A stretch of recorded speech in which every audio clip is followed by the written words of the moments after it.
주시는 말씀 봉독해 드립니다. 히브리서 10장 36절에서 39절 말씀입니다. 히브리서 10장 36절에서 39절 말씀, 제가 받들어 읽겠습니다. 너에게 인내가 필요함은 너희가 하나님의 뜻을 행한 후에 약속하신 것을 받기 위함이라. 잠깐 후면 오시리가 오시리니 지체하지 아니하시리라. 나의 의인은 믿음으로 말미암아 살리라. 또한 뒤로 물러가면 내 마음이 그를 기뻐하지 아니하리라 하셨느니라. 우리는 뒤로 물러가 멸망할 자가 아니요 오직 영혼을 구원함에 이르는 믿음을 가진 자니라. 아멘.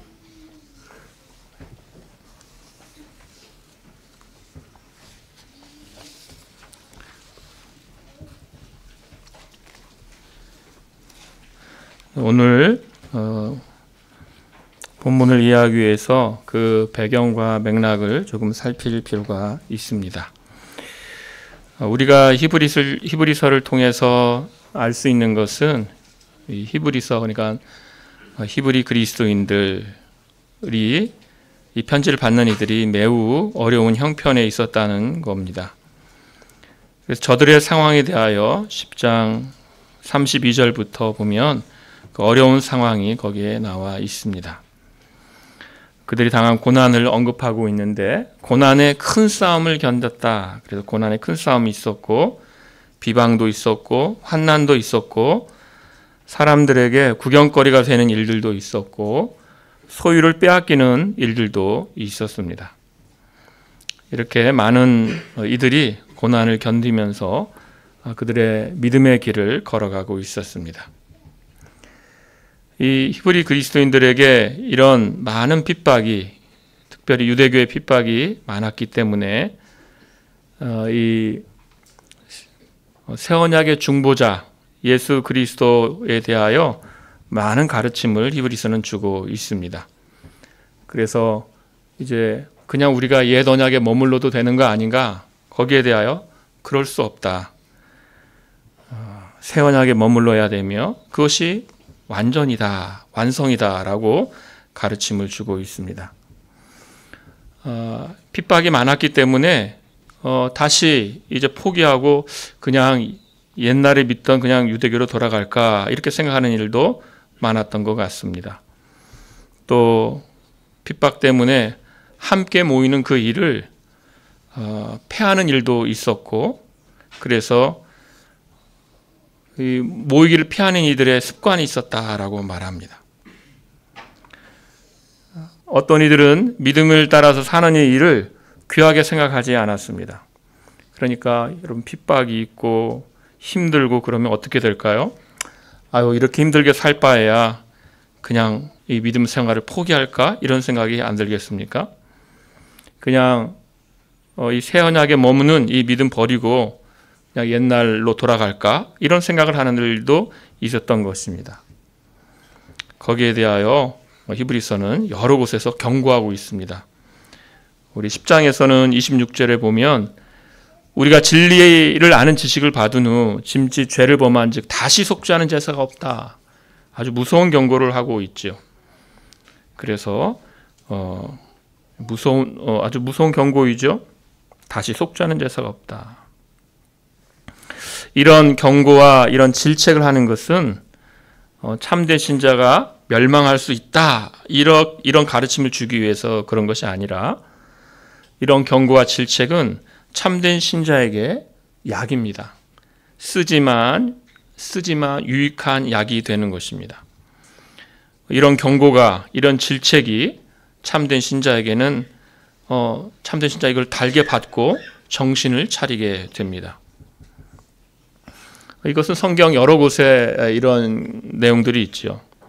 갈라디아서 1장 6절에 보면 그리스도의 은혜로 너희를 부르신 이를 이같이 속히 떠나 다른 복음을 따르는 것을 내가 이상히 여기노라, 이렇게 질책합니다. 또 갈라디아서 1장 9절에서 우리가 전에 말하였거니와 내가 지금 다시 말하노니 만일 누구든지 너희가 받은 것 외에 다른 복음을 전하면 저주를 받을지어다. 이렇게 경고합니다. 그러니까 지금 사도 바울이 전했던 이 복음과 다른 복음을 전하면 저주를 받을지어다. 이것은 갈라디아 신자들이 저주를 받으라 이런 내용이 아니라 이 질책을 달게 받아서 이제 다른 복음으로 기울어지려고 하는 이 마음들이 다시 정신을 차리게 되는 것이죠. 아, 그렇지. 행위로 구원 얻는 게 아니지. 공로로 구원 얻는 게 아니지. 예수 그리스도의 십자가로 구원 얻는 것이지 하고 다시 돌아오게 하려고 이렇게 갈라디아서는 이렇게 질책하고 있는 것입니다. 26절에서 그래서 우리 히브리서 10장 26절에서 우리가 진리를 아는 지식을 받은 후 짐짓죄를 범한 즉 다시 속죄하는 제사가 없다. 29절에서 하물며 하나님의 아들을 짓밟고 자기를 거룩하게 한 언약의 피를 부정한 것으로 여기고 은혜의 성령을 욕되게 하는 자가 당연히 받을 형벌은 얼마나 더 무겁겠느냐 너희는 생각하라. 이렇게 질책하고 있습니다. 그래서 그 형벌이 얼마나 무섭겠느냐. 너희가 이렇게 새 언약을 믿다가 다시 이걸 버리고 간다면 거기에 무슨 은혜가 있겠느냐. 거기에 무슨 구원이 있겠느냐. 오히려 형벌이 크다 이러는 것이죠. 이것은 지금 이 서신을 받는 이들을 정죄하려는 게 아닙니다. 39절에 보면 오늘 본문 말씀인데요. 어떻게 말씀합니까? 우리는 뒤로 물러가 멸망할 자가 아니다 이렇게 말합니다. 그러니까 지금 이 서신을 받는 이들이 너희는 멸망할 자야. 다시 속죄하는 제사가 없는 자들이 이게 아니라 정말 경고 주시고 질책하면서 우리는 뒤로 물러가 멸망할 자가 아니다. 이렇게 말씀하는 것이죠. 이렇게 비슷한 것은 히브리서 6장 6절에도 나옵니다. 히브리서 6장 6절에서도 타락한 자들은 다시 새롭게 하여 회개할 수가 없다라고 합니다. 아니, 다시 회개할 수 없다니. 이게 참 경고의 말씀인 거죠. 지금 새 언약에 들어와서 예수 그리스도를 믿고 있는데 이거를 떠난다. 떠나면 거긴 당연히 구원이 없겠지요. 그러니까 다시 회개할 수가 없다. 이렇게 말씀하시는 것이죠. 6장 6절에서 그렇게 말씀한 다음에 6장 9절에 보면 또 이렇게 말씀합니다. 사랑하는 자들아 우리가 이같이 말하나 너희에게는 이보다 더 좋은 것 곧 구원에 속한 것이 있음을 확신하노라. 그러니까 다시 회개할 수 없다 이렇게 말하고 그러나 9절에서 너희는 내가 이렇게 말하지만 너희는 그렇지 아니하고 너희는 구원에 속해 있음을 내가 확신한다 이렇게 말씀합니다. 이런 질책을 이렇게 들을 때에 이것이 이렇게 듣고서도 아니야 그래도 나는 예수님 필요 없어. 나는 그냥 다시 옛 언약으로 돌아갈 거야. 그렇게 한다면 참으로 그들에게 당할 형벌이 얼마나 더 무섭겠습니까? 그러나 이 말씀들은 저주하는 말씀이 아니라 각성케 하고 더 견고하게 믿음을 더 견고하게 하려는 말씀인 것이죠. 나태함에 빠지려는 이들을 질책하여서 더 견고한 믿음 가운데 서게 하는 것입니다. 히브리서는 이렇게 고난을 견디면서 위태롭게 신앙생활하는 이들 그리하여 새 언약에 들어왔으나 그것을 버리고 떠나려는 자들을 때때로 경고하면서 믿음의 삶을 권하고 있습니다. 전체적으로 이제 그런 말씀들입니다. 그래서 히브리서 2장 1절에서 그러므로 우리는 들은 것에 더욱 유념함으로 우리가 흘러 떠내려가지 않도록 함이 마땅하다. 흘러 떠내려가지 않도록 함이 마땅하다. 떠내려가면 안 된다라는 것이죠. 주 예수님을 바라봐라 이것이죠. 또 3장 1절에 그러므로 함께 하늘의 부르심을 받은 거룩한 형제들아 우리가 믿는 도리의 사도이시며 대제사장이신 예수를 깊이 생각하라 이렇게 권합니다. 떠내려가지 말고 예수님을 깊이 생각하라는 것이죠. 이러한 말씀들은 이 편지를 받는 그리스도인들을 이 히브리서 저자가 얼마나 사랑하고 있는지 얼마나 염려하고 있는지 우리에게 보여주는 것이죠. 그리스도인인 우리가 누구인가? 그리스도인 우리가 이 땅에서 어떻게 살아야 되는가? 특별히 고난 속에서 환난 속에서 어떻게 살아야 되는가? 히브리서는 그 내용을 잘 알려주고 있습니다. 우리는 하나님 앞에 선자들이요 그리스도에게 속한 자들입니다. 본래는 그럴 자격이 없었는데 우리의 대제사장이신 예수 그리스도께서 그 십자가에서 우리를 대신하여서 죄를 다 속해 주셨고 그 구원을, 그 놀라운 구원을 우리에게 주셨습니다. 그래서 우리는 믿는 도리의 소망을 굳게 잡아야 되는 것이죠. 그래서 믿고 우리는 이 삶을 살아야 되는 것이죠. 그런데 이 믿음의 삶이 쉽지 않습니다. 언급한 것처럼 비방이 있죠. 환난이 있죠. 소유를 빼앗기는 것이 있죠. 이런 힘든 삶입니다. 여기에 대하여 어떻게 말씀합니까? 35절에서는 담대함을 버리지 말라. 이것이 큰 상을 얻게 한다. 이렇게 말씀하고 또 36절에서는 인내가 필요하다. 이렇게 말합니다. 그러니까 우리는 담대해야 되고 우리는 인내해야 되는 것이죠.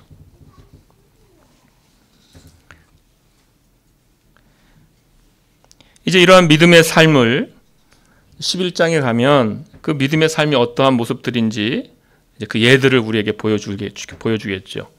근데 먼저 그 전에 이 10장을 마치면서 뒤로 물러서지 않는 믿음, 후퇴하지 않는 믿음으로 사는 삶을 우리에게 권하고 있습니다. 36절에서 인내가 필요하다고 하였습니다. 이 믿음의 삶을 말할 때 언제나 이렇게 인내를 말합니다. 인내를 말하는 것은 믿음이 단순히 인간 심리의 문제가 아니기 때문입니다. 어떤 사람들은 믿음을 그저 마음의 문제라고 합니다. 그래서 평안을 얻기 위해서 종교 하나쯤은 가지는 거 좋아요. 이렇게 말하는 사람들이 있습니다. 예수님을 믿으면 마음에 평안이 옵니다. 이렇게 말하기도 합니다. 뭔가 예수님을 정말 믿는 이들은 그 말이 맞는 것 같은데 뭔가 이상하다 이렇게 느낍니다. 심리적 위안을 얻기 위해서 예수님을 믿어야 한다. 뭔가 이거 틀렸다고 할 수는 없지만 안 맞는다 이렇게 생각하죠.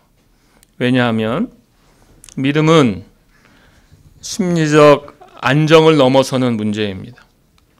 이 믿음이라는 것, 예수님을 믿는다는 것은 마음의 문제를 넘어서 삶의 문제입니다.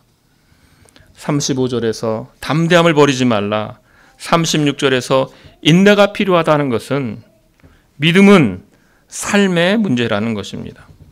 어떤 겁니까? 비난을 받고 환난을 받고 사람에게 구경거리가 되기도 하고 소유를 빼앗기기도 하고 그러나 그런 일들을 당하면서도 담대히 믿음을 따라 살며 인내하며 사는 것이죠. 그래서 이 믿음의 삶은 믿음은 삶입니다. 삶. 어떤 이들은 주일과 유기를 분리합니다. 그래서 주일은 믿음을 따라 사는 삶이니까 주일은 살고 나머지 6일은 자기 마음대로 살고, 어떤 분들은 교회의 삶과 교회 밖의 삶을 분리합니다. 교회 안에서는 잘 살고 교회 밖에서는 보는 사람들도 없으니까 그냥 대충 아무렇게나 살고, 그럴 수가 없는 것이죠. 마음만 믿으면 되고 생활과 삶은 아무렇게나 살아도 된다, 이런 것이 아닙니다. 믿음은 결국 삶입니다. 주일 하루만의 삶이거나 교회 안에서의 삶만이 아니라 나머지 6일의 삶이고 교회 밖의 삶이고 자기 모든 삶의 동기다, 이렇게 말하는데요. 모든 순간의 동기가 바로 믿음이 되는 것입니다. 그래서 담대함이 필요하고 인내가 필요한 것입니다. 인내란 계속해서 이러한 믿음의 삶을 사는 것을 말합니다. 고난, 핍박, 어려움이 있을지라도 믿음의 삶을 인내하면서 사는 것을 말합니다.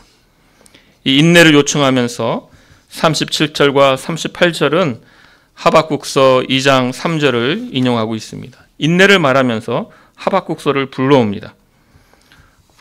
신약이 구약을 인용할 때 이렇게 똑같이 인용하기보다는 더 풍성하게 그 의미를 밝히면서 인용하곤 합니다. 이 하박국서에서 인용하는 이 말씀, 이 37절과 38절을 우리가 더 잘 이해하기 위해서 하박국서를 잠시 보도록 하겠습니다. 하박국서는 왜 악인을 심판하지 않는가? 하나님께서는 왜 악인을 심판하지 않는가? 이렇게 세상에 악이 많고 악이 많은데 왜 가만히 있는가라는 질문에서 시작합니다. 우리 하박국서 가보시면 하박국서 1장 2절 3절 보시면 이렇게 이제 시작을 하죠. 여호와여, 내가 부르짖어도 주께서 듣지 아니하시니 어느 때까지리이까? 내가 강포로 말미암아 외쳐도 주께서 구원하지 아니하시나이다. 어찌하여 내가 죄악을 보게 하시며 패역을 눈으로 보게 하시나이까? 겁탈과 강포가 내 앞에 있고 변론과 분쟁이 일어났나이다. 그래서 지금 죄악이 너무 많은 것입니다. 패역이 있고 강포가 있고, 그런데 주께서 구원하지 않는다. 구원하시지 않습니다. 왜 하나님 가만히 계십니까? 이렇게 하박국서는 시작합니다. 강포와 죄악과 패역이 있는데 어째서 하나님께서는 가만히 계십니까? 여기에 하나님의 답이 무엇입니까? 1장 6절 보면 하나님께서 이렇게 답하십니다. 보라, 내가 사납고 성급한 백성, 곧 땅이 넓은 곳으로 다니며 자기의 소유가 아닌 거처들을 점령하는 갈대아 사람들을 일으켰나니, 이렇게 답하십니다. 그러니까 이제 2장 3절, 그러니까 2절 3절에서 하박국 선지자가 하나님께 질문했던 내용은 사실은 이스라엘 백성에 있는 악에 대한 것이었습니다. 그랬더니 하나님께서 6절 말씀에 더 가혹한 말씀을 하고 계시죠. 선지자가 이스라엘 중에 있는 죄악과 범죄를 고발하였더니 하나님께서 더 강포한 나라를 사용하셔서 이스라엘을 심판하시겠다고 하십니다. 참 이상한 말씀인 것이죠. 그래서 다시 질문을 던집니다. 하박국서 2장 13절입니다. 주께서는 눈이 정결하심으로 악을 참아보지 못하시며 패역을 참아보지 못하시거늘 어찌하여 거짓된 자들을 방관하시며 악인이 자기보다 의로운 사람을 삼키는데도 잠잠하시나이까? 하박국 선지자는 의인들이 당하는 고통을 보면서 하나님께 호소했는데 하나님께서 악인들로 하여금 악을 심판하시겠다고 하십니다. 그렇게 하면서 그 악인들 중에 섞여 있는 의인들도 또 고통을 당하는 것이거든요. 그러니까 의인들을 왜 계속해서 고통당하게 하십니까? 라는 것입니다. 여기에 대하여 이제 2장 아까 1장 13절이었고요. 1장 13절이었어요. 2장 13절이 아니고 1장 13절이었고요. 2장 3절에 그래서 하나님께서 이렇게 말씀하십니다. 이 묵시는 정한 때가 있나니 그 종말이 속히 이르겠고 결코 거짓되지 아니하리라. 비록 더딜지라도 기다리라. 지체되지 않고 반드시 응하리라. 이렇게 말씀하십니다.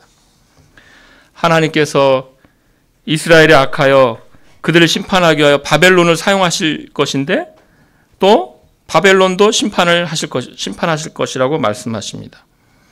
하나님께서 모든 악을 심판하실 것입니다. 그래서 하박국서 이제 2장 14절 보면 이는 물이 바다를 덮음같이 여호와의 영광을 인정하는 것이 세상에 가득함이니라. 이렇게 말씀합니다. 그래서 하나님의 응답의 마지막은 2장 20절입니다. 오직 여호와는 그 성전에 계시니 온 땅은 그 앞에 잠잠할지니라. 무슨 말씀입니까? 이 땅에 벌어지는 수많은 일들의 원인과 목적에 대하여 우리는 알 수가 없습니다. 특별히 악행이 있을 때, 그 악행을 심판하실 때 하나님께서 또 다른 악행을 사용하셔서 그 악을 심판하시고 우리로서는 이해할 수 없는 그런 일들을 하십니다. 그 가운데 의인들은 고통을 받습니다. 그러나 결국 하나님께서 그 모든 일을 사용하셔서 여호와의 영광을 인정할 수밖에 인정할 수밖에 없게 그렇게 만드실 것이다. 인정하도록 하실 것이다.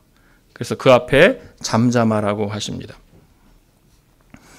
여기에서 2장 3절에 있는 비록 더딜지라도 기다리라, 지체되지 않고 반드시 응하리라. 이 말씀이 히브리서 10장 37절에 있는 인용되는 말씀입니다. 그래서 여러분 이 2장 3절 4절 말씀이 이렇게 있는데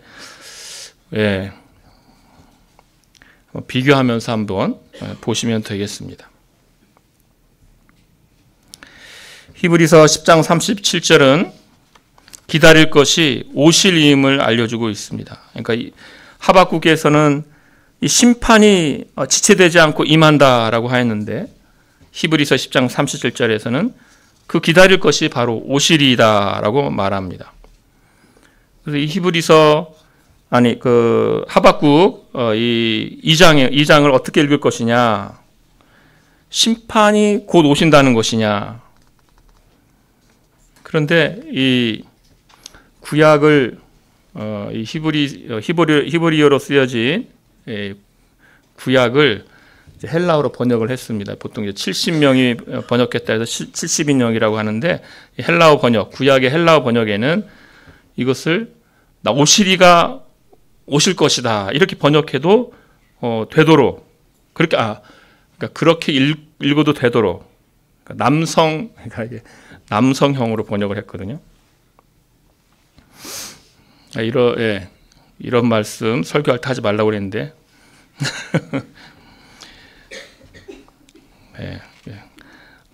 설교학 시간에 학생들에게 그렇게 말합니다. 절대 히브리어, 헬라어 말하지 말라. 제가 그렇게 말하고 있습니다. 이 땅에 악이 있고 의인이 고통받고 불합리하고 의인은 도무지 않고 이 상황을 어떻게 합니까? 여기에 대해 하나님께서 심판이 있을 것이다. 그런데 심판이 곧 올 것이다. 반드시 올 것이다. 그렇게 우리가 대다수는 번역하고 있지만 그러나 그 말씀의 그 밑에는 또한 심판하시리가 오실 것이다 라는 것이죠. 심판하리가 오셔서 그걸 다 끝내실 것이다. 그래서 히브리서 10장은 이것을 오시리가 오실 것이다 라고 그래서 그것을 인용하고 있는 것입니다. 지치 않고 오실 것이다. 그래서 이 심판은 메시아의 심판, 오시리가 오시면 해결하시는, 심판하시는 그 심판이 되는 것입니다. 히브리서는 특별히 이 하박국서를 인용하되 인내에 더 많은 집중을 하고 있습니다. 하박국 선지자가 보았던 폐역과 강포, 하나님께 호소했더니 하나님께서 더 불합리한 일을 통해서 그 일을 심판하시겠다 이렇게 하시는데, 그래서 또 호소하죠. 하나님, 어떻게 이런 일이 있을 수 있습니까? 하나님께서 심판이 반드시 올 것이다. 히브리서는 이 말씀을 인용하면서 잠시 잠깐 후면 오시리가 오시리니 지체하지 아니하리라 이렇게 말씀합니다. 잠시 잠깐 후면, 지체되는 것처럼 보이지만 그게 지체되는 것이 아니다. 잠시 잠깐 후면 오신다는 것입니다. 하나님의 일하심이 느린 것처럼 보이고 응답하심이 느린 것처럼 보이지만 그러나 하나님의 말씀은 틀림없이 답이 있을 것이다. 기다리라는 것입니다. 이 시간이 빠르다 또는 세월이 빠르다 이렇게 말씀하는 것을 어려서는 모르지요. 그런데 정말 나이가 들수록 시간이 정말 빨리 갑니다. 이게 시간이 이렇게 가는구나 이제 제가 느끼는데, 뭐 예전에는 한 주, 한 달 이렇게 가는 것 같았지만 지금 보면 이제 이런 식으로 가는구나. 연세가 있으신 분은 이렇게 시간이 가겠다. 그러니까 계절로 가더라고요. 계절로. 그래서 겨울이 오면 한참 좀 있으면 봄이 오겠다. 시간이 그냥 이렇게 갑니다. 네. 응답하라 1988이라는 드라마가 있습니다. 제가 88학번입니다. 근데 그 어디서 응답하라 1988 이야기를 하는 걸 들었는데 무슨 고조선 이야기 하듯이 이야기하더라고요.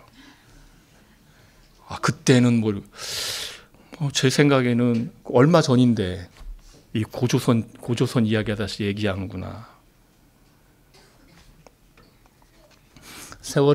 시간은 지나갈 때 잘 모릅니다. 지나간 다음에 보면 정말 다 잠시 잠깐입니다. 그래서 연세가 드신 분들에게 그 시간을 말하면 참 빠르다라고 다들 이야기하는 거죠. 히브리서는 잠시 잠깐 후라고 말합니다. 인내의 시간이 길지 않다라는 것입니다. 인내의 시간이 길지 않다. 잠시 잠깐이다라고 말합니다. 지체하지 않고 주께서 오실 것이니 우리는 인내할 수 있는 것입니다. 하박국서 2장 4절은 이제 하박국서를 또 봅니다. 2장 4절은 보라 그의 마음은 교만하며 그 속에서 정직하지 못하나 의인은 그의 믿음으로 말미암아 살리라라고 하였습니다. 이것을 히브리서 10장 38절이 인용하면서 나의 의인은 믿음으로 말미암아 살리라. 또한 뒤로 물러가면 내 마음이 그를 기뻐하지 아니하리라 이렇게 인용합니다. 그래서 이게 이 한 절에 앞과 뒤가 바뀌고 그리고 또 몇 가지 내용들을 좀 바꿔서 인용하고 있죠. 그러니까 문구도 좀 바꾸었습니다. 이렇게 함으로써 분명한 강조가 있습니다. 무엇이 강조가 되냐면 믿음으로 사는 자와 뒤로 물러가는 자의 대조가 아주 분명하게 드러나게 됩니다. 하박국서는 그의 마음은 교만하며 그 속에서 정직하지 못하다. 그래서 교만한 자, 정직하지 못한 자를 말했는데 이제 이것을 히브리서는 믿음에서 물러난 자로 표현하는 것이죠.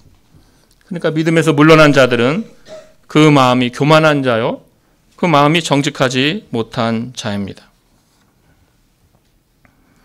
이 하박국서의 문맥에서 보자면 정말 이 나라마다 여러 일들이 있고 하나님께서는 그 나라의 여러 일들, 한 나라가 일어나고 힘을 얻게 되고 강포가 있고 불의가 판을 치고 또 그 중에서 하나님의 백성이 고통을 당하게 되고 이런 여러 일들이 있는데 그 일들을 지금 생각하고 있는 것이죠. 그러나 그 모든 일들을 이용해서 하나님께서는 역사하시는 것이고 악인들을 심판하시는 역사다라는 것입니다. 하나님의 심판은 틀림없이 임할 것이고 특별히 메시아가 오심으로써 그 심판이 임하게 되는 것입니다. 그래서 온 세상이 하나님의 공의로우심을 인정할 수밖에 없게 되는 것입니다. 결국 세상은 여호와의 영광을 인정하게 된다는 것이죠. 이 가운데에서 하나님의 백성은 어떻게 해야 되는가? 여기서 나오는 그 말씀이 의인은 오직 믿음으로 살아야 한다는 것입니다. 히브리서는 나의 의인은 믿음으로 말미암아 살리라 이렇게 인용하고 있습니다. 나의 의인, 하나님께 속한 자는 믿음으로 사는 자라는 것입니다. 물러서는 자가 아닙니다.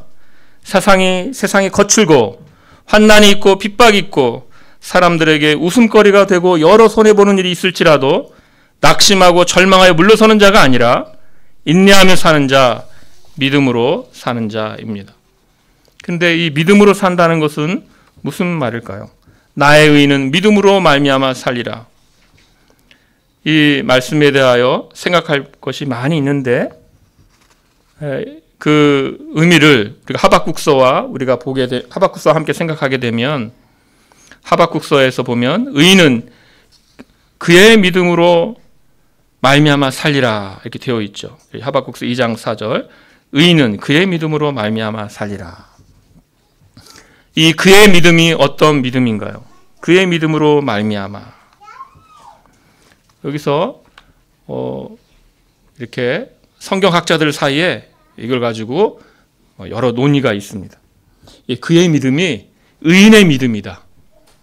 의인은 의인의 믿음으로 사는 것이다. 의인의 믿음으로 말미암아 사는 것이다.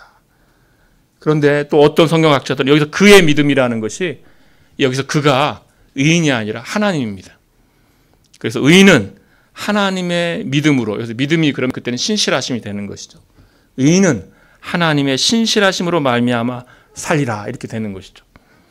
왜 그 토론이 있게 되냐면 아까 말씀드렸던 이 구약은 히브리어 문자로 되어 있는데 그것을 헬라어로 번역한 이 70인장 아까 말씀드린 거기에 있는 의인은 나의 믿음으로 말미암아 살리라 이렇게 번역이 되어 있습니다. 그러니까 하나님께서 말씀하시듯이 의인은 나의 신실함으로 말미암아 살리라 이렇게 번역되어 있는 것이죠. 그래서 그런 논의가 있는 것입니다. 의인은 하나님의 신실하심 때문에 살리라. 그래서 의인은 그의 믿음으로 말미암아 살리라. 이것을 하나님으로 읽은 것이죠. 의인이 믿음으로 말미암아 산다고 했을 때 그래서 최소한 이런 의미는 아닌 것이죠. 의인이 자신을 믿는 믿음으로 산다는 건 결코 아니라는 것입니다. 하박국서에서 열국의 상황이 복잡한 상황 가운데 있고 또 그 열국의 상황 때문에 의인에게 주는 고통이 있고 그때 의인은 믿음으로 산다 하는 것입니다. 그때 의인이 이제 확고한 신념을 따라 산다. 의인은 여러 고통이 있지만 확고한 신념을 따라 산다. 이런 의미인가? 그것이 아닙니다. 우리가 여러분 하박국서는 마지막에 어떻게 됩니까? 감동적인 찬송으로 마치지요. 하박국 3장 17절부터 보시면 우리 같이 한번 읽어볼까요? 하박국 3장 17절부터 19절까지 함께 읽습니다. 시작. 비록 무화과 나무가 무성하지 못하며 포도나무에 열매가 없으며 감람나무에 소출이 없으며 밭에 먹을 것이 없으며 우리의 양이 없으며 외양간에 소가 없을지라도 나는 여호와로 말미암아 즐거워하며 나의 구원의 하나님으로 말미암아 기뻐하리로다. 주 여호와는 나의 힘이시라. 나의 발을 사슴과 같게 하사 나를 나의 높은 곳으로 다니게 하시리로다. 이 노래는 지휘하는 사람을 위하여 내 수금에 맞춘 것이니라. 놀라운 찬송인데요. 이 찬송의 배경에 어떤 단순한 믿음 또는 자신을 믿는 믿음이 아니라 하나님의 신실하심을 믿는 믿음이 나타나고 있는 것이죠. 도무지 이해되지 않는 상황, 의로우신 하나님의 섭리 가운데에서 어떻게 이런 일이 일어나는지 다 이해할 수 없는 상황, 왜 고통이 있는지, 그러나 의인은 신실하신 하나님을 의지하여 산다는 것입니다. 무화과 나무가 무성하지 못하고 포도나무에 열매가 없고 감람나무에 소출이 없고 밭에 먹을 것이 없고 우리의 양이 없고 밭에 그럴지라도 의인은 신실하신 하나님을 의지하며 산다는 것입니다. 히브리서는 나의 의인이라 이렇게 함으로써 하나님과 하나님의 신실하심을 의지하는 의인을 밀접하게 연결합니다. 나의 의인, 하나님의 의인, 나의 의인아 믿음으로 살아라. 나의 의인아 나의 신실하심을 신뢰하며 살아라 하는 것입니다. 그러니까 의인은 그의 믿음으로 말미암아 살리라의 그 의미는 결국 의인은 하나님의 신실하심을 믿음으로 사는 자를 말합니다. 하나님의 신실하심을 신뢰하여 사는 그 자를 말하는 것이죠. 뒤로 물러가면 내 마음이 그를 기뻐하지 아니하리라 이렇게 말씀합니다. 이스라엘의 불의한 모습 때문에 하나님을 믿는 그 믿음을 포기하지 말 것이며 나아가 하나님께서 더 포악한 나라를 이렇게 심판하실지라도 의인은 믿음에서 물러가는 것이 아닙니다. 의인은 하나님의 신실하심을 의지하여서 살아야 한다는 말씀입니다. 히브리서가 당시 그리스도인의 삶의 어려움을 언급하듯이 우리 초대교회 살아가는 신자들 그 중에서도 이 히브리 그리스도인들은 고통스러운 삶을 산 것이죠. 비방과 환난을 참아했고 사람들에게 구경거리가 되기도 하고 갇히기도 하고 소유를 빼앗기는 일도 있었습니다. 그리고 우리가 이 교회 역사에서 알듯이 그리스도인이라는 이유로 칼로 죽임을 당하고 또는 맹수들에게 그 육신의 생명을 빼앗기는 일이 흔했던 것입니다. 그럼에도 지금 히브리서는 권하는 것입니다. 믿음에서 물러나지 말라 하는 것이죠. 하나님께 속한 의인의 자세는 어떤 상황이 있더라도 하나님의 신실하심을 믿고 사는 자인 것이죠.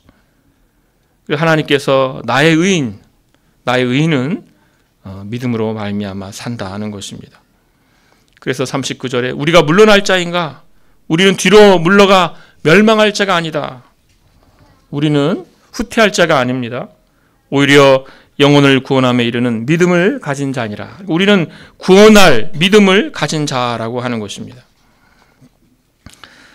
우리가 사는 세상은 어떠합니까? 세상이 옛날보다 더 편리해졌다고 하겠지만은 그러나 믿음의 삶은 쉽지 않는 것 같습니다. 세상의 가치관은 어떤 의미에서 더 포악해졌고 세상의 가치관은 하나님 앞에서 더 교만해졌습니다. 정말 교만해졌습니다. 그래서 이제 더 이상 하나님 없이 그 모든 내용들을 생각하고 법들을 생각하고 그런 세상이 되었습니다. 이런 복잡한 세상에서 그리스도인으로 산다는 것 정말 담대함이 필요하고 인내가 필요한 것입니다. 이런 세상에서 하나님의 신실하심을 믿음으로 하나님의 신실하심에 기대어서 인내로 믿음의 삶을 사시는 저와 여러분 되시기를 소원합니다. 비록 무화과나무가 무성하지 못하며 포도나무에 열매가 없으며 감람나무에 소출이 없으며 밭에 먹을 것이 없으며 우리의 양이 없으며 외양간에 소가 없을지라도 나는 여호와로 말미암아 즐거워하며 나의 구원의 하나님으로 말미암아 기뻐하리로다. 아멘. 함께 기도하겠습니다. 하나님 아버지,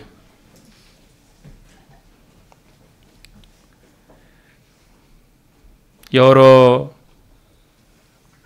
복잡하고 또 우리가 이해할 수 없는 일들이 있을지라도 아버지 하나님 주님께서 우리를 인도하시고 지켜주시고 그러므로 우리를 구원함에 이르도록 그렇게 인도하여 주시오니 감사드리옵나이다.